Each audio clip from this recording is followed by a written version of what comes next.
Hello student, स्वागत है आपका हमारे प्यारे से चैनल साहित्य शिक्षांजलि में। मैं सानवी भारद्वाज आज आप लोगों को पढ़ाने जा रही हूँ कक्षा 7 का विषय विज्ञान, जिसका पाठ 4 है जलवायु और अनुकूलन। इस वीडियो में मैं इस पाठ के सभी प्रश्नों का प्रश्नोत्तर करवाऊंगी और पिछले वीडियो में मैंने पाठ 3 तक का सभी प्रश्नों का प्रश्नोत्तर करा दिया था। आशा करती हूँ कि आप लोग को समझ में आ गया हो और आज इस वीडियो में पाठ 4 के सही प्रश्नों का प्रश्नोत्तर करवाऊंगी।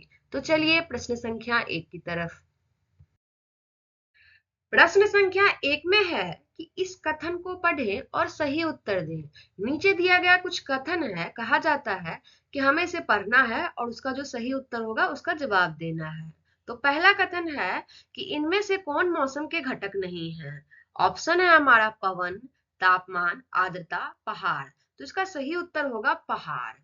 दूसरा कथन है कि उष्णकटिबंधीय क्षेत्र में पाए जाने वाले जंतु कौन है।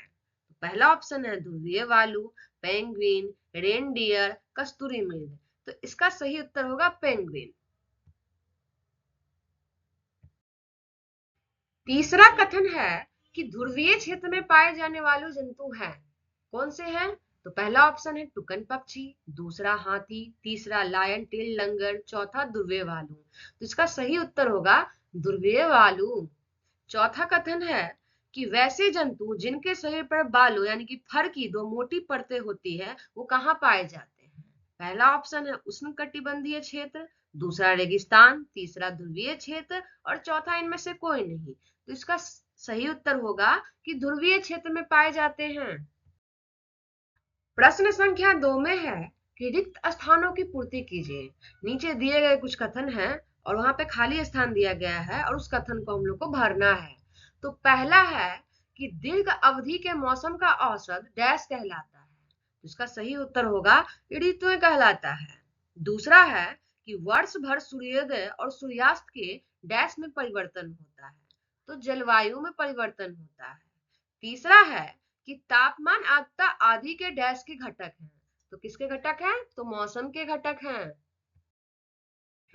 प्रश्न संख्या 3 में है कि उष्णकटिबंधीय वर्षा वनों में रहने वाले हाथी किस प्रकार अनुकूलित करते हैं।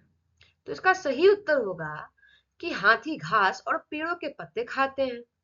पर्याप्त घास की मात्रा सभी मौसम में प्राप्त नहीं होते हैं और हाथी के सूंड जो है ना वो लंबे लंबे होते हैं। टहनियों के पत्ते को तोड़कर वो मुंह में डालने के लिए अनुकूलित हैं। हाथी का आकार बड़ा होने के कारण शरीर की सतह पर वाष्पन नहीं होता है और हाथी के जो है ना कान वो भी बड़े बड़े होते हैं और त्वचा जो है वह पतली होती है।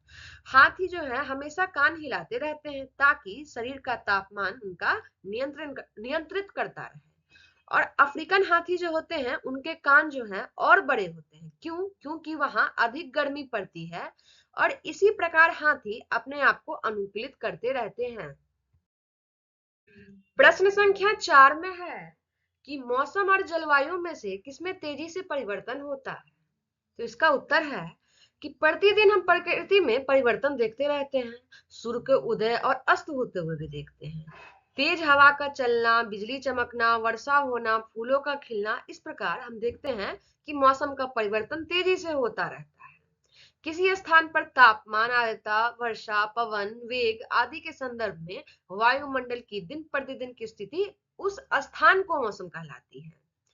जलवायु लंबी अवधि के लिए लाए गए गर्मी के आंकड़ों पर आधारित प्रतिरूप उस स्थान का जलवायु है। जलवायु मानसून पर जो है ना वह निर्भर होता है। जलवायु पर दो तरह के मौसमी हवाओं का प्रभाव पड़ता है। कौन कौन? तो पहला है उत्तर पूर्वी मानसून और दूसरा है दक्षिण पश्चिमी मानसून। मानसून तेजी से परिवर्तन नहीं होता है। यह जो पाठ 4 था जलवायु और अनुकूलन, इस पाठ के सभी प्रश्नों का प्रश्नोत्तर मैंने बहुत ही आसान भाषा में करा दिया है। आशा करती हूँ कि आप लोग को समझ में आ गया हो और समझने में थोड़ी सी भी हेल्प मिली हो तो वीडियो को लाइक करें, चैनल को सब्सक्राइब करें तथा अपने दोस्तों में शेयर करें। तब तक के लिए जय हिंद, जय भारत।